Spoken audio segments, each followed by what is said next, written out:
I came to be interested in food and food studies in some ways for almost all of my professional life, and in some ways very recently. I started writing a dissertation about grocery stores in the mid to late 1990s at the University of Wisconsin. And at the time, I imagined that I was working as a women's historian and a historian of capitalism. Hagley, which is a business history archive and library, sponsored a conference about food and business in I think it was 99. And that really, and I presented a paper that went very well. And it made me think that maybe one day I would have something to say to people who studied food. But gradually I began to think of what had been a project that just made claims about the history of women and the history of capitalism and how those things intersected, into a project that also looked at the ways that food was central to that intersection. And that the sort of intellectual conversation grew into more concrete professional collaborations. So out of conversations and affiliations with other folks who work on food, Valentine Cadjo and I organized a conference on how we talk about talking about food, sort of across the social sciences and humanities. And that, very luckily for us, IAS was interested in that, and that got picked up by them, and we put the conference on in spring of 2011. And now I do identify myself as somebody who works on food and food studies. Well, early in my graduate study, I would never have said I was interested in food, because I wasn't. It wasn't a thing that I thought about. I cared about and was sort of centrally occupied with questions about gender history and questions about capitalism, because it was a moment when very few people would have said that they did both things as central to their work. And that was the bridge that I really had to cross. I think that food matters in the social life of academics.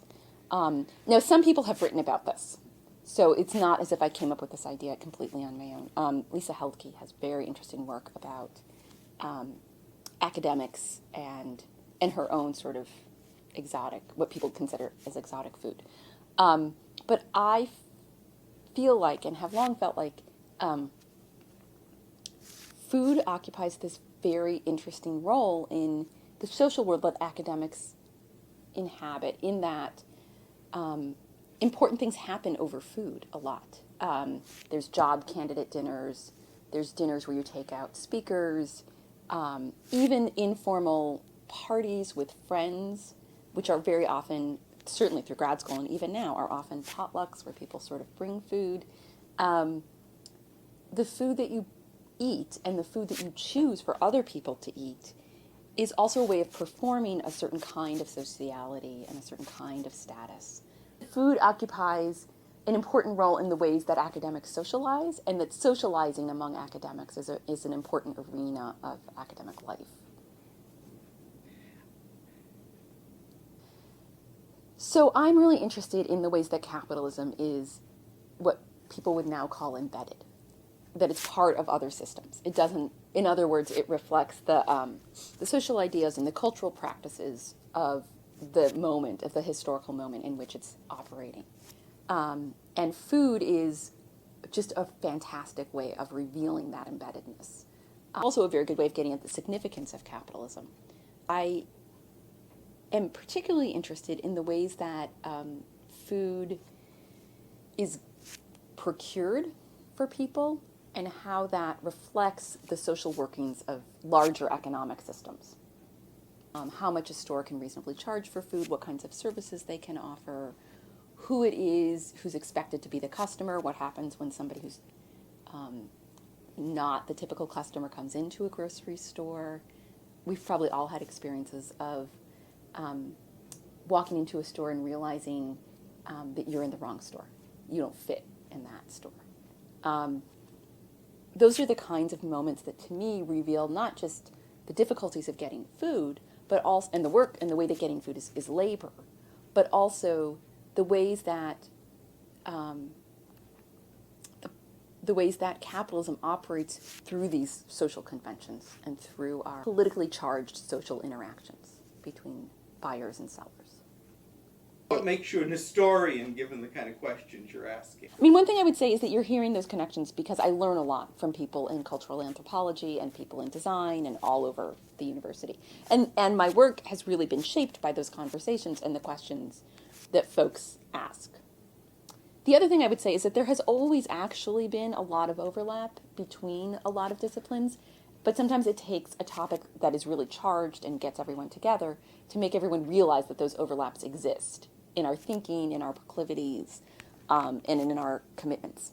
When I'm in those conversations with people from outside history, I'm the person who says, but what about the context in which this is happening? What explains what your respondents are telling you? Where are they living? Did you ask about family size? So I'm the person, I always say historians are troublemakers, because we're the people who say, you've come up with a very nice model here, but if you look at this same phenomena in a different time and place, it works out very differently. So if you can come up with a story that tells that's compelling and that seems to reveal an important truth about a vital historical shift, people care about that. To see the universe in a grain of sand, to borrow a famous quote. And so you look at something like the closing of Riverview Market or the opening of Seward Co-op, and you say, well, what does this tell us about immigration in the 20th century? You know, how was this moment shaped by, and how does it reveal something about the economy's, alternative economies? How does it reveal neoliberalism? How does it not, how does it reveal the limits of neoliberalism? And if you come to feel like the thing that you're writing about doesn't have that in it, can't reveal those larger truths, then you move on and reframe it or go do something else. So this actually does go pretty far back. I was a historian. I was committed to being a women's historian and a historian of gender before I was committed to anything else. I think I came to food because I was interested in gender and women, because I wanted to be able to talk about. I wanted to talk about women's consumption, and the world of consumer society that both was clear about the importance of gender and gender systems in the functioning of retail and consumption and consumer society, but also would allow me to show the material, quantifiable, unmistakably structural significance of women's consumption and women's labor. And food has turned out to be a place where I can do that in kind of exciting ways that I hadn't anticipated when I started. The vehicle for performing gender and for both resisting and reinforcing norms about what women should and shouldn't do and how families should and shouldn't work, and also a really important force in actual survival of households and families. Food manufacturers and food processors are really important advertisers in newspapers as well as magazines. And they do seem to have had influence on food editors, the people who tended to write those kinds of articles and essays. But I think that by the same token, home economists and food editors often genuinely understood these products as helping people and genuinely felt like they could offer people some good. So I wouldn't want to suggest that women's magazines were captured always by processors and manufacturers. It could also have been genuine commitment to the notion that this way of cooking was easier and was better. I'm working on a new project that is very different from my other project, but also about food, which is a biographical rethinking of Julia Child and her career. She came along in this moment that was in many ways the height of that sort of articulation between food manufacturers and women's magazines, and and the use of processed food. And she navigated it in really interesting ways that I will admit I'm still figuring out. She was very interested in promoting the use of non-processed foods or minimally processed, and pretty basic ingredients. At the same time, I think she wasn't opposed at all to the use of mass-produced foods. She encouraged women to buy ingredients for her recipes at supermarkets. But she's sort of an interesting bridge from this moment of mass production and mass processing to a moment when an emphasis on what people might call whole foods or whole ingredients and really laborious cooking took over in the 70s and 80s. And so I think she's a really interesting figure in understanding how that transition happened and why it appealed in the way that it did. The history of home economics is fascinating. It's really, really interesting. And that was a place where these battles were fought. There were many home economists who went to work for food manufacturers and food processors, or even some who went the route of becoming food scientists, but also many who worked in nutrition programs and schools and county extension offices. And so home economists were often quite explicit about the pros and cons of sort of making alliances with large food manufacturers and food processors and food retailers. Now, some of the most powerful home economists did make those alliances, and they were really responsible for bringing the message of and sort of stamping with legitimacy these very large businesses that wanted people to believe that their products were wholesome and good for them. But they were also often quite self-conscious and explicit and articulate about why they were doing that. So it's really interesting to read their journals. It is very much a realm that has practical import in people's lives in teaching them how to cook, and also, I would add, particular practical import in making people gendered, right? Because it's, for a very long time, although more recently this hasn't been the case, but for a very long time, they were what women took. Boys took shop and girls took home ec. So it was both about teaching them practical skills, but also about reminding them what kinds of practical skills a person needed to be a woman. I think that home ec is a place where these very big, the politics of food gets talked about all the time in ways that are big and small. And that people are often quite articulate and explicit about the stakes of what's going on, including, food manufacturers know that, right? One thing that I wanted to add that was really interesting about Julia Child, I had the opportunity to just do some research this a couple of weeks ago. Not only was she interested in sort of getting people to think about food and cooking as a different kind of project than many people had been saying before her, but she also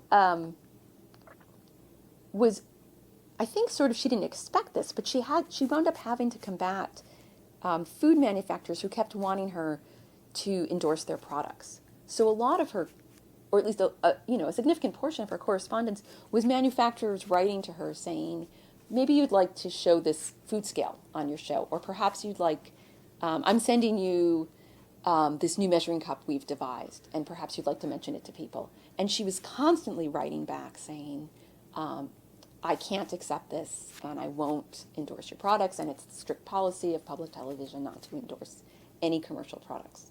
And that, to me, really revealed the ways that particularly high-end food and high-end cooking was embedded with business and capitalism, even in the mid-1960s when she started her show. They really expected her to be able to do this, as had previous cooks on commercial TV. But it is interesting the ways that she sort of helped to create an identity of among sort of middle and upper class Americans as of cooking, and a particular kind of laborious cooking that involved basically unprocessed ingredients as an important marker of class identity and a thing that they ought to be concerned about, a thing that mattered to their lives and that ought to be taken seriously. I'm stating the obvious to say that class is complicated, but I think that it is particularly complicated and also particularly interesting around sort of around food, and particularly around in the moment that I'm looking at in the 60s and 70s, around people, the politics that people construct for themselves around food, and the ways that they sort of distribute the labor and understand the work of cooking and serving that food. It was a really crucial moment where Americans especially were working out all kinds of politics and all kinds of commitments and concerns with equality and with health and with environmental concerns, and it really, in very interesting ways, created what now I think we think of in some ways as natural interest around cooking and food as a really central part of families' lives. It was I was reading an article in the Star Tribune the other day about how expensive it is to eat healthy. There was just a study that came out a couple of days ago that said that to really eat fully healthy food, the kind of diet that the government is now recommending everybody eats, would cost several $100s more than the amount many people spend on their annual food budgets. Somebody wrote in the comments section, oh, it's not that hard, it's not that expensive, we should eat like people ate in the 40s and 50s. That was when people ate healthy. In a lot of discussions about food now, there's this imagined past where everyone ate healthy and where everyone was home cooking and people ate dinner together every night. And it just never, ever happened. I mean, you can go back before the 40s and 50s. Food was always something that families negotiated. It was always more difficult for poor people than for people who were better off. People always ate, particularly people who were pressed for time, like poor people as well as wealthy businessmen, ate food out and did not eat dinner with their families all the time. So as a historian, part of what's interesting to me is the ways that people imagine there was a time when food was good, and we should just go back to that, like a day and a half conference around that brought together people from many disciplines outside of the university as well as people from the university around the theme of differences in how people talk about feeding the world.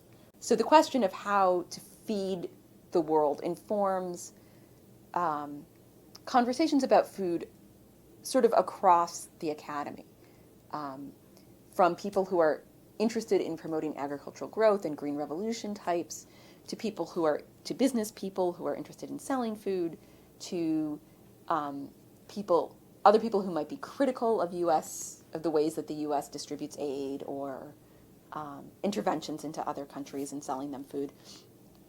So it seemed a theme that connected people from all over, what it means to feed the world, what kinds of questions you have to ask. Do you ask about money? Do you ask about price? Do you look at the social politics of the household? Do you look at social justice questions? What values does the researcher bring to their own studies about food and nutrition and getting good food out to people? There has to be some institutional commitment to letting that happen, because those kinds of collaborations are disruptive to the ways that most colleges and universities work. People are asking for time to travel or time to not teach. There has to be some office or some dean or some kind of unit that facilitates those conversations.